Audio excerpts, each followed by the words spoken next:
کیا 10 محرم کو قبرستان جانا، ڈالیں بکھیرنا، مٹھائیاں بانٹنا اور عورتوں کا قبروں پر ہجوم کرنا واقعی دین ہے یا صرف تقلیدی خرافات؟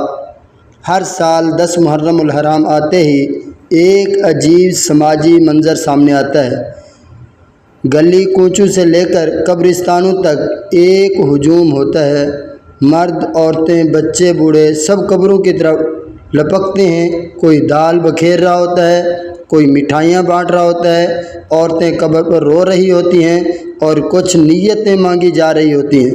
لیکن سوال یہ ہے، کیا نواسۂ رسول صلی اللہ علیہ وسلم حضرت سیدنا حسین رضی اللہ تعالیٰ عنہ کی عظیم شہادت کی یاد منانے کا یہی طریقہ ہے؟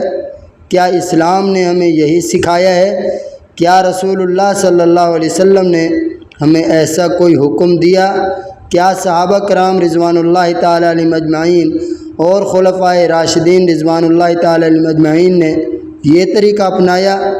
اگر نہیں تو پھر ہم کس راہ پر چل رہے ہیں؟ قرآن مجید میں اللہ تبارک و تعالیٰ نے محرم کو الشہر الحرم یعنی حرمت والے مہینوں میں شمار کیا ہے۔ ان عدت الشہور عند اللہ 12 شہرا فی کتاب اللہ یوم خلق السماوات والارض منها 4 حرم ذالک الدین القیم فلا تظلموا فیہن انفسکم۔ اور نبی کریم صلی اللہ علیہ وسلم نے ارشاد فرمایا، افضل الصیام بعد رمضان شہر اللہ المحرم، یعنی رمضان کے بعد سب سے افضل روزے محرم کے ہیں۔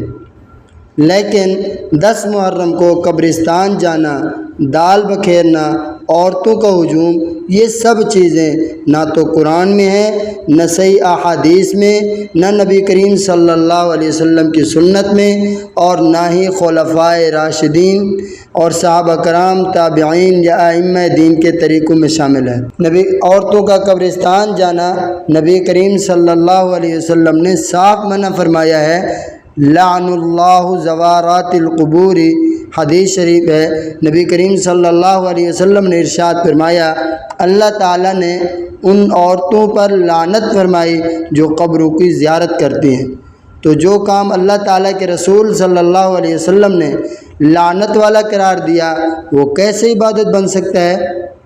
بدعات اور خرافات کا دروازہ 10 محرم کے نام پر مٹھائیاں بانٹنا، کھانے تقسیم کرنا، قبروں پر دال بکھیرنا، عورتوں کا واویلا کرنا، یہ سب وہ اعمال ہیں جو دین اسلام میں بعد کے زمانے میں رسم بن کر شامل ہوئے۔ نبی کریم صلی اللہ علیہ وسلم کا فرمان ہے، من احدث فی امرنا ھذا ما لیس منہ فردوا، یعنی جس نے ہمارے دین میں کوئی نئی چیز شامل کی جو اس میں سے نہ ہو وہ مردود ہے۔ سیرت نبی صلی اللہ علیہ وسلم کا واضح پیغام ہے۔ آپ صلی اللہ علیہ وسلم نے محرم کے حوالے سے صرف ایک عمل کیا، وہ کون سا عمل ہے؟ روزہ رکھا۔ حدیث شریف کے اندر آتا ہے، ھذا یوم نجی اللہ فیہ موسیٰ وقومہ واہلک فرعون وقومہ فصامہ موسیٰ شکرا فنحن نصومہ۔ آپ صلی اللہ علیہ وسلم نے ارشاد فرمایا، لئن بقیت الی قابل لأصومن التاسع، صحیح مسلم میں ہے، یعنی کہ اگر میں آئندہ سال زندہ رہا تو 9ویں تاسیس یعنی 9ویں تاریخ کا بھی میں روزہ رکھوں گا۔ آپ صلی اللہ علیہ وسلم نے 10 محرم کو عبادت، روزہ، شکر کے ساتھ گزارا، نہ کہ قبروں کے طواف اور غیر شرعی رسوم کے ساتھ۔ سیدنا حسین رضی اللہ تعالیٰ عنہ کی قربانی کا اصل پیغام کیا ہے؟ حضرت امام حسین رضی اللہ تعالیٰ عنہ کی شہادت دین کی بقا اور سنت رسول صلی اللہ علیہ وسلم کے تحفظ کے لیے تھی۔ اگر ہم واقعی ان سے محبت رکھتے ہیں، ان کے راستے پر چلنا ہوگا، نہ کہ ان کے نام پر بدعات میں ڈوب جانا۔ عوام کو ان خرافات سے رکنے کی ضرورت ہے۔ آج سب سے بڑا جہاد یہ ہے کہ ہم لوگوں کو ان غلط رسومات سے بچائیں، انہیں قرآن و حدیث کی طرف بلائیں اور حضور اکرم صلی اللہ علیہ وسلم کی سنت کے مطابق زندگی گزارنے کا شعور دیں۔ اگر آپ چاہتے ہیں کہ امت محمدیہ صلی اللہ علیہ وسلم خرافات، بدعات اور ضلالتوں سے نکل کر اصل اسلام کی روشنی میں واپس آئے، تو آئیے راہ صداقت کا ساتھ دیجیے۔ یہ یوٹیوب چینل ایک خالص دینی آواز ہے جو صرف حق، تحقیق اور سنت کی بنیاد پر ہر ویڈیو تیار کرتا ہے۔